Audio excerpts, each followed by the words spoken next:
Korang bayangkan, dia pecah rumah, dia rompak, dia kelar leher, dia rogol mangsa. Masa tu darah tengah membuak-buak. Memang binatang lah kau.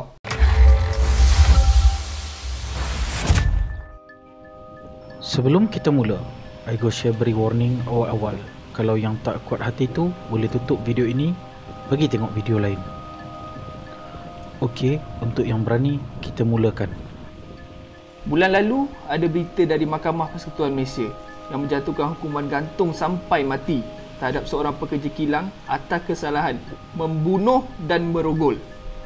Kes ni adalah rayuan berasal dari keputusan Mahkamah Tinggi Kota Baru 3 tahun yang lalu. Sangat menyayat hati kerana mangsa merupakan seorang jururawat dan diperlakukan dengan kejam sekali.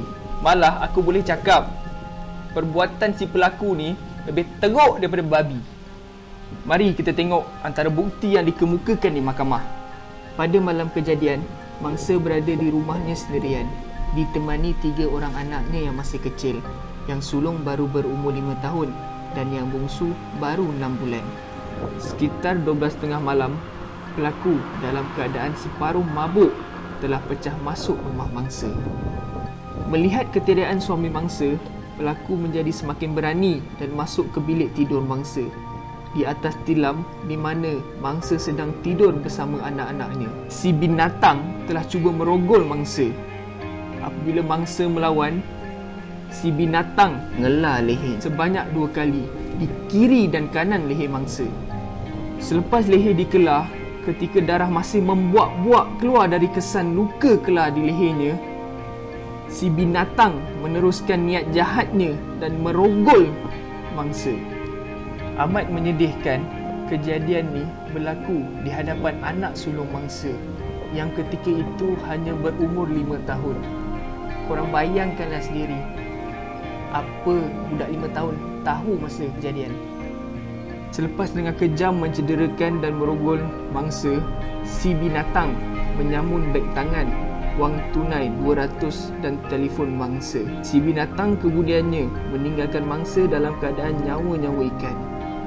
Mangsa dijumpai oleh si suami di atas jalan raya di hadapan rumah dalam keadaan yang amat memilukan. Walaupun sempat dikejarkan ke hospital, namun akhirnya mangsa meninggal dunia akibat dari pendarahan yang teruk. Dengan duit 200 yang disamun daripada mangsa, si binatang telah ke sebuah restoran di mana dia beli dan minum 7 botol bir. Si binatang mabuk teruk sehingga ibu bapanya terpaksa datang dan memapahnya untuk pulang. Sebelum menghembuskan nafasnya yang terakhir, mangsa sempat memberikan nota kepada jururawat bilik wad kecemasan untuk memaklumkan si binatang adalah orang yang telah merogol, menyamun dan mengelar lehernya. Dengan nota ini dan keterangan anak mangsa yang menyaksikan kejadian malam itu, si binatang diberkas dan disabitkan hukuman gantung di mahkamah. Crime doesn't pay.